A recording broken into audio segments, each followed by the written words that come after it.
Hello guys! Ito yung kinita natin sa ating piso wifi na hindi na kailangan ng bendo machine. So, kumita tayo guys ng 3,238 sa loob po ng isang buwan. So, ito po yon.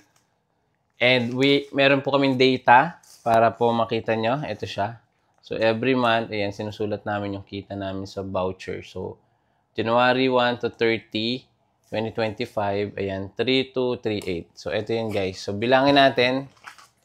Ayan. So, 1, 2, 3, 4, 5, 6, 7, 8, 9, 10. So, 2,000.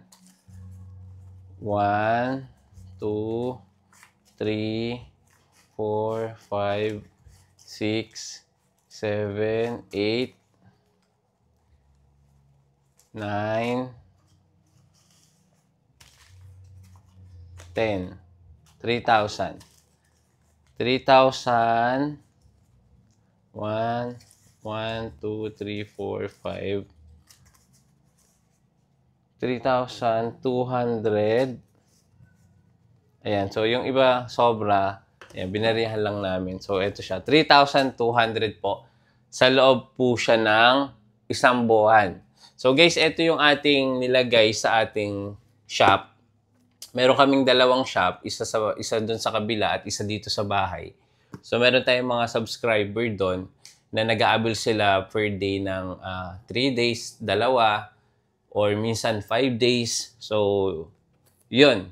Ito pong kita na to, dito po nanggaling sa ating dalawang shop. So, isa sa kabila at isa dito sa may tindahan, sa may computer shop natin. So, ito yung voucher code na binibenta namin, guys. So, yung sa amin, naka-ready na siya.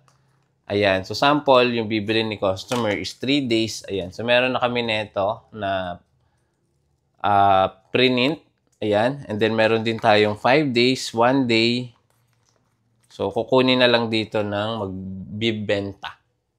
So, pwede rin kayo maglagay dito sa inyong bahay or tindahan. So, ganito lang yung gagawin. Piprint nyo lang. Sa next video, tuturok sa inyo paano mag-print. Ayan, baliktad pala. Ayan. Okay?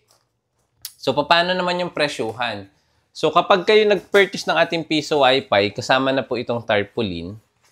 Ayan, so meron na kayo guys, tarpaulin. Pwede nyo ilagay sa inyong harapan ng tindahan or existing business nyo. Or kung meron kayong wifi na hindi naman siya na ma-maximize, pwede nyo yung pagkakakitaan. So, ang kagandahan nga nito, hindi na kailangan ng bendo machine. So, ilalagay mo lang sa harapan ng tindahan nyo or existing business nyo. Pwede na kayo makapag-start ng pagkakitaan. Katulad nito. So, meron na tayong earnings para pambayad po ng kuryente or tubig or internet. Parang nalibre na internet nyo. Sa lahat po na interested mag-purchase or mag-avail ng ating piso wifi, pwede nyo ako i-message sa aking Facebook. Ayan. So, DM lang kayo. And hindi po ako nagme-message sa inyo. Kayo po yung magme-message sa akin at sasagutin ko po. Don't entertain po yung mga spam message. Maraming salamat. See you again sa next video.